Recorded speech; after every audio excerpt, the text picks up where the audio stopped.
저희가 이분을 모신 이유는 윤석열 대통령 탄핵 정국 그리고 체포영장 집행에 대한 논평을 듣고 싶어서였는데 지금 개혁신당이 굉장히 혼란스럽습니다. 어쩌다 보니 개혁신당에 소속되신 분을 모셔서 당내 현안까지 짚어보도록 하겠습니다.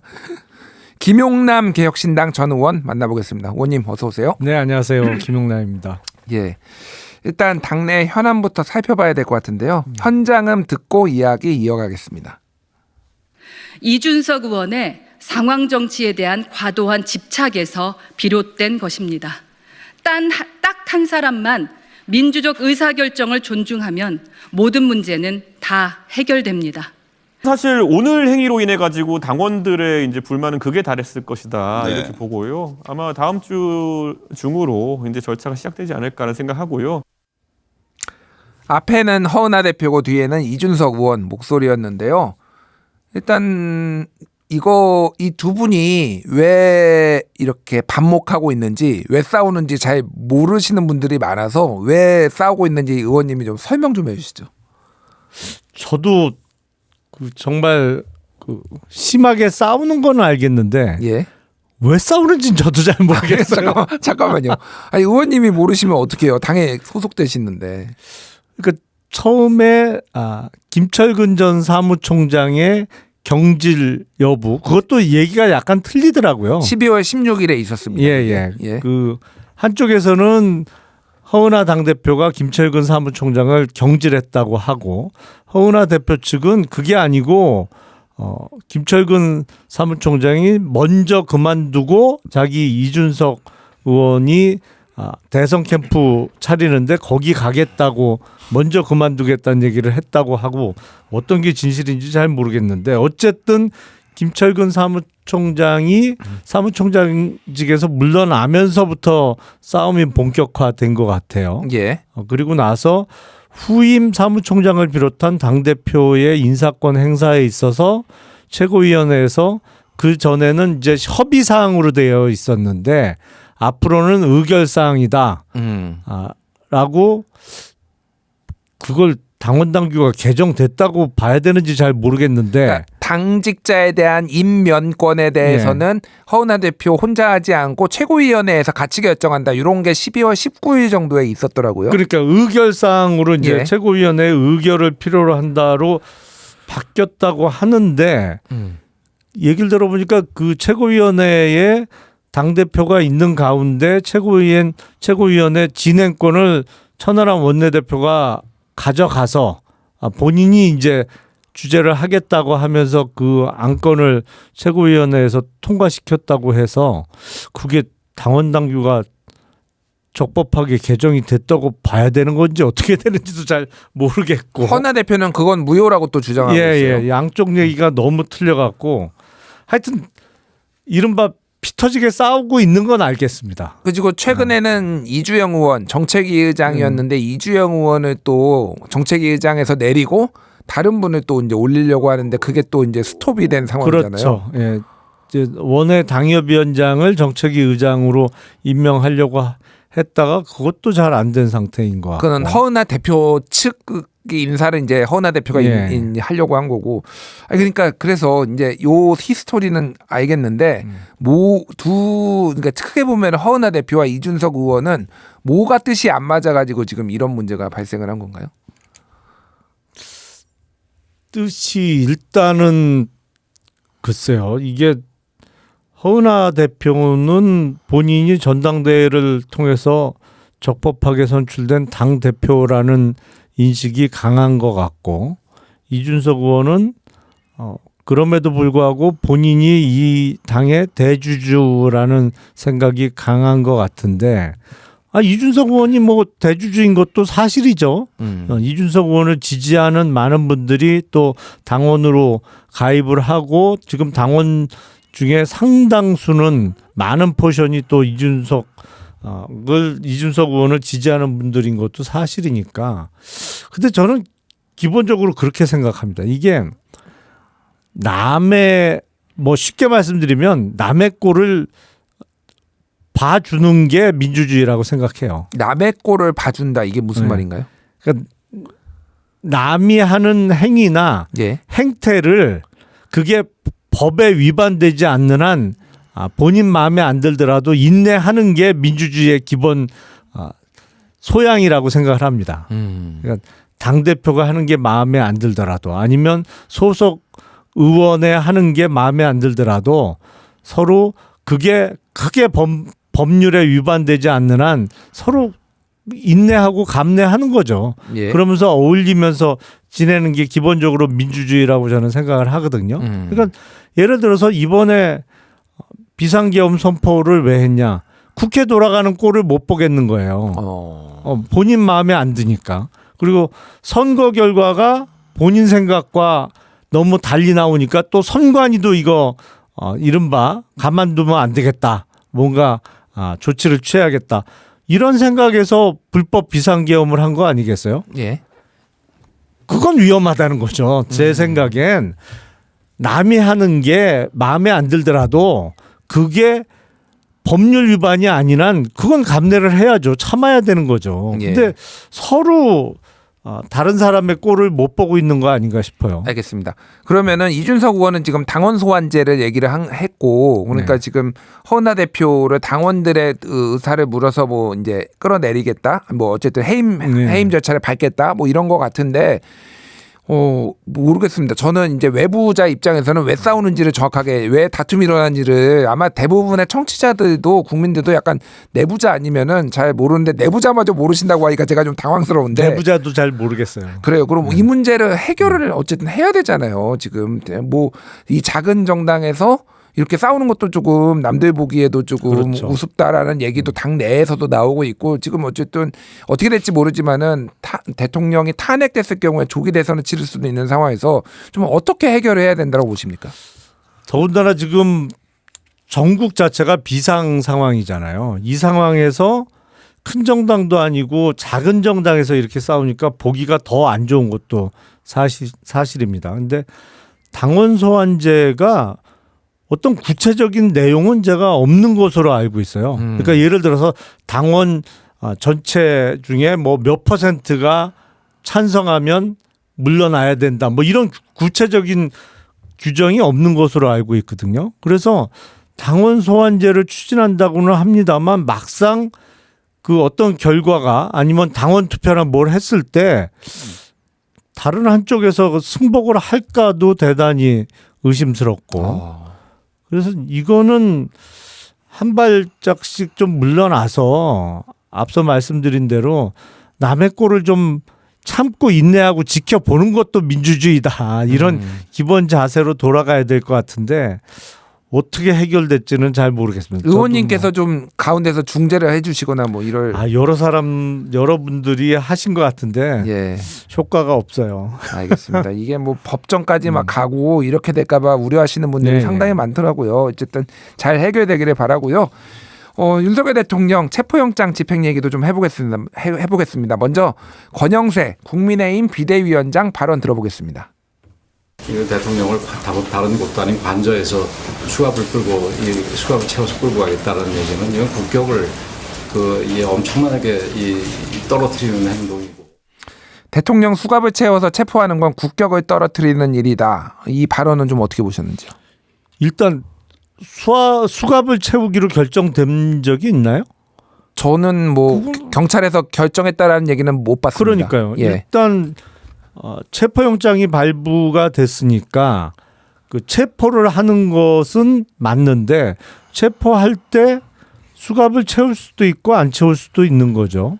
아니면 뭐 가리는 경우도 있더라고. 그렇죠. 채운 다음에 이렇게 가리는 경우. 그건 뭐 가리는 경우도 있는데 일단 이거를 보다 자극적으로 표현하기 위해서 마치 수갑을 채워서 체포하기로 한 것처럼 말을 만들어내는 것도 저는 문제라고 생각해요. 여당의 비대위원장이. 그리고 두 번째, 국격을 생각하면 사실은 저렇게 한남동 관저에서 철조망 치고 쇠사슬로 문 걸어 잠그고 버스로 길 막으면서 버티는 게 더 국격을 떨어뜨리는 거 아닌가요? 일단은 1차적으로는 12월 3일 날 불법적인 비상계엄 선포로 인해서 우리가 수십 년 동안 차곡차곡 쌓아올렸던 대한민국의 국격을 뭐 하루아침에 표현하자면 정말 시궁창의 쳐박은 거고 예. 국격은 오히려 지금 집권 세력이 크게 떨어뜨린 거고 지금 그거는 떨어진 국격을 헌법과 법률 절차에 따라서 회복하려고 하는 절차를 진행하려고 하는 것이고요. 그래서 자꾸 이렇게 아직 확정되지도 않은 사실, 그리고 제가 봐도 지금은 버티고 있습니다만 만약에 공수처와 또 공수처를 지원하는 경찰이 한남동 관저의 그 방어막을 뚫고 들어가서 체포를 할 때 순순히 응한다고 하면 수갑 안 채울 것 같은데요. 아, 그렇군요. 예. 예. 또 검사를 해보셨으니까 항상 모든 체포영장을 집행할 때 항상 수갑을 채우는 건 아니잖아요. 아니 그렇죠. 예. 가시죠. 그래서 순순히 따라가면 따라오면 굳이 뭐 수갑까지 안 채워도 되죠. 그게 정말로 이른바 잡범들의 경우에 예. 도주의 우려가 있으면 가자고 해놓고는 반대쪽으로 달려가고 그렇죠. 뭐 이럴까 봐. 그럴 염려가 있다면 수갑을 채울 수 있습니다만 뭐 그러지는 않을 거 아니에요. 알겠습니다.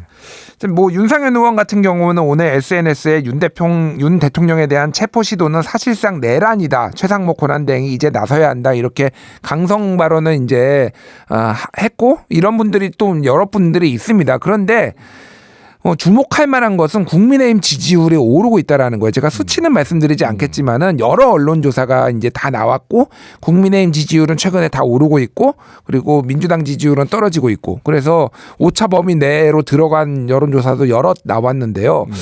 의원님이 보시기에는 지금 왜 국민의힘 지지율이 오르고 있고 민주당은 왜 떨어진다고 보십니까?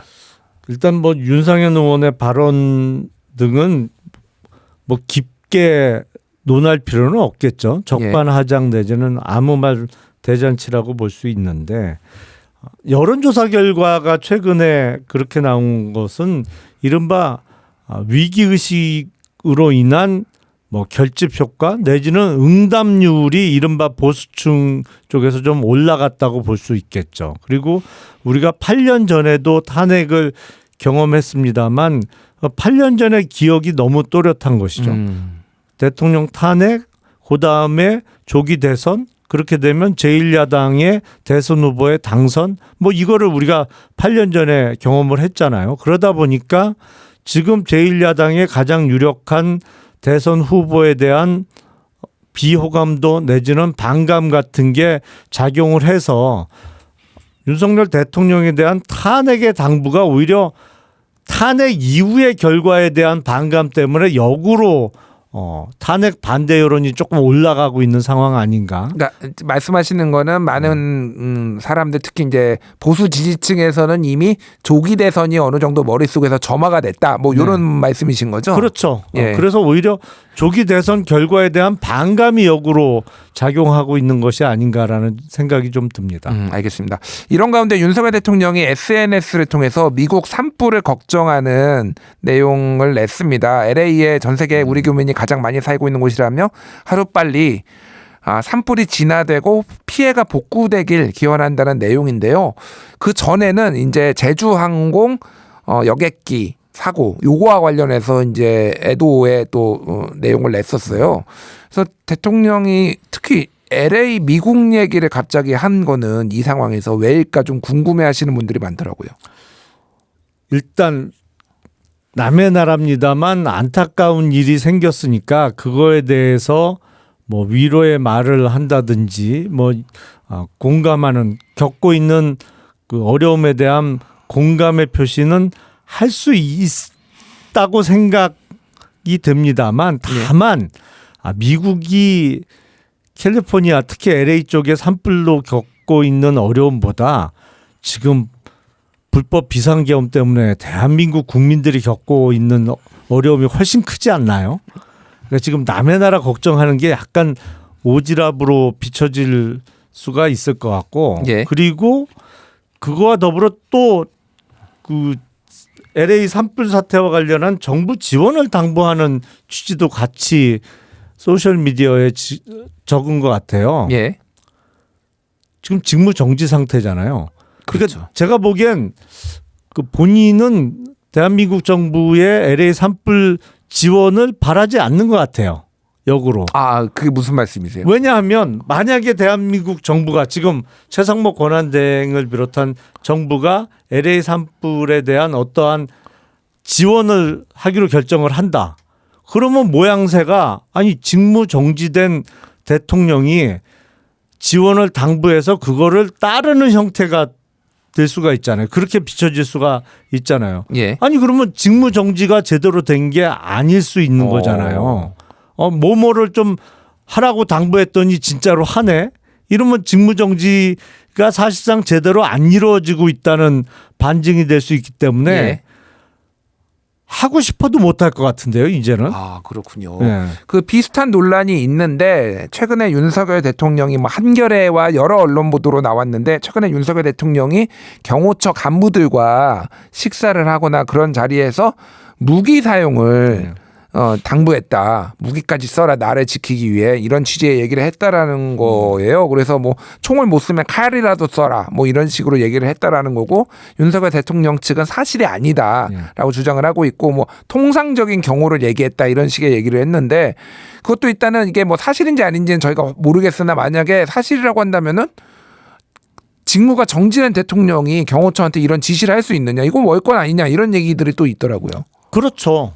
그리고 그 지금 변호인 측에서는 부인했습니다만 통상적인 얘기라고 표현을 하는 거로 봐서 그 비슷한 얘기를 하긴 한 것 같아요.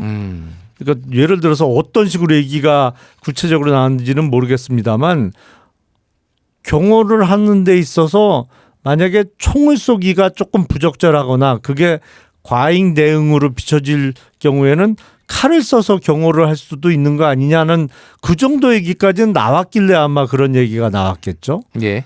그 대단히 부적절하고 지금 글쎄 지금 저렇게 한남동 관저에서 버티고 있는 것도 정말 나라 망신인데 어디까지 가려고 저러는지 모르겠습니다. 알겠습니다.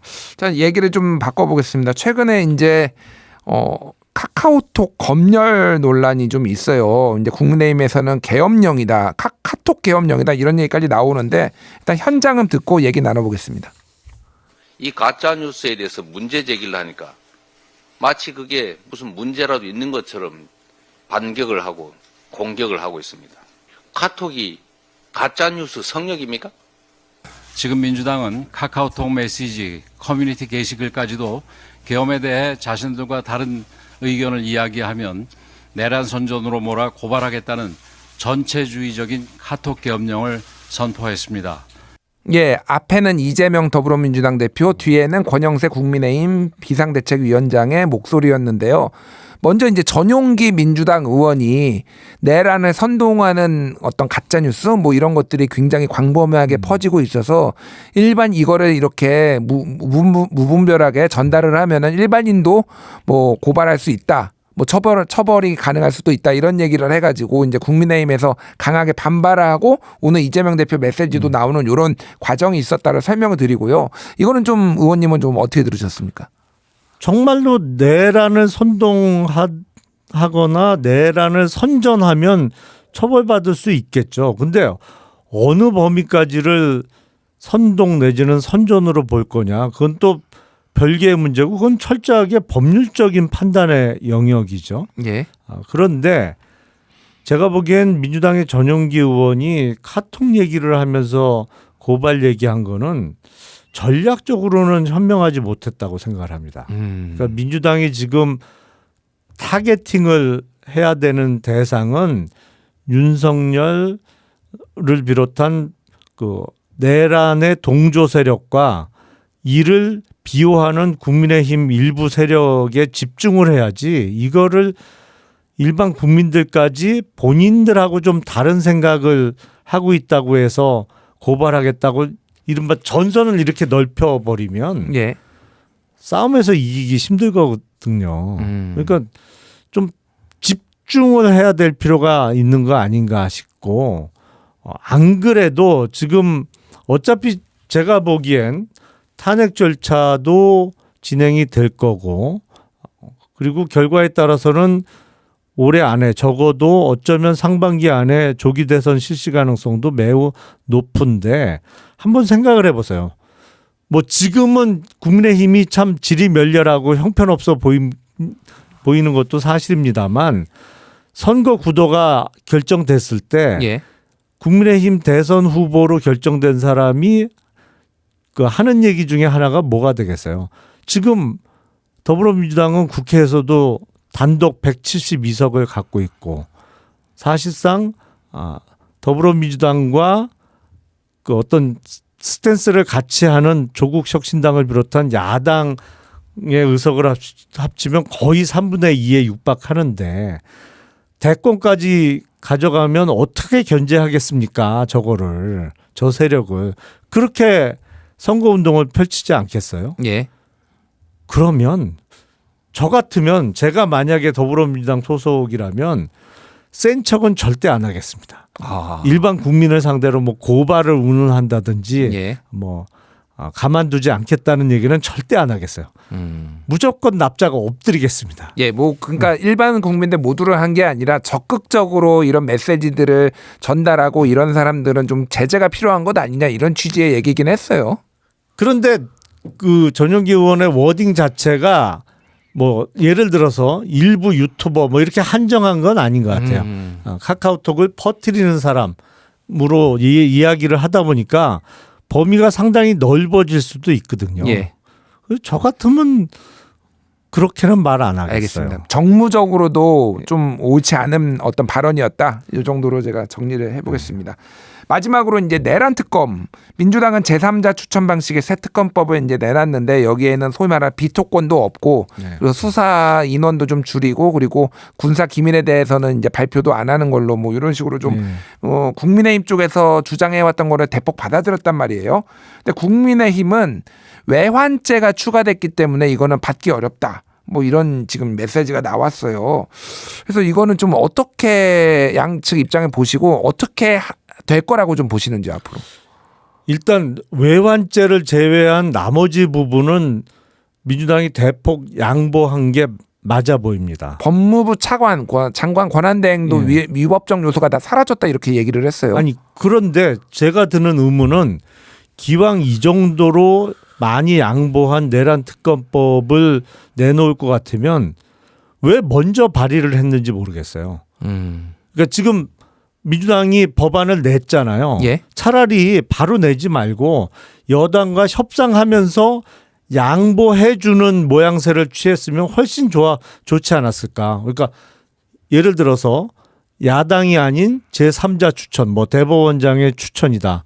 대법원장이 추천한 특검 후보에 대해서 야당이 비토권을 행사하지 않는 것. 단계적으로 양보하는 모양새를 가져가면서 여야 합의로 특검법을 마련했으면 그래서 같이 발의하는 모양새를 취했으면 훨씬 좋았을 것 같고 그리고 외환죄는 좀 갸우뚱입니다. 저는. 이게 이른바 외환 유치죄를 수사 대상으로 집어넣는다고 하는데 외환 유치죄는 외국과 통모하여라는 요건이 필요하거든요. 외국과 하고 통해서 그렇죠. 모의를 한다. 내통하여 뭐 이렇게 예. 말씀드릴 수가 있는데 그 부분에 대해서는 전혀 제시된 증거가 아직은 없거든요. 그러니까 북한하고 내통한 게 있느냐 쉽게 얘기를 하면 이런 거죠. 그러니까. 그렇죠. 예. 그리고 북한하고 내통을 했더라도 우리 헌법과 법률상은 북한이 외국으로 볼 수 없거든요.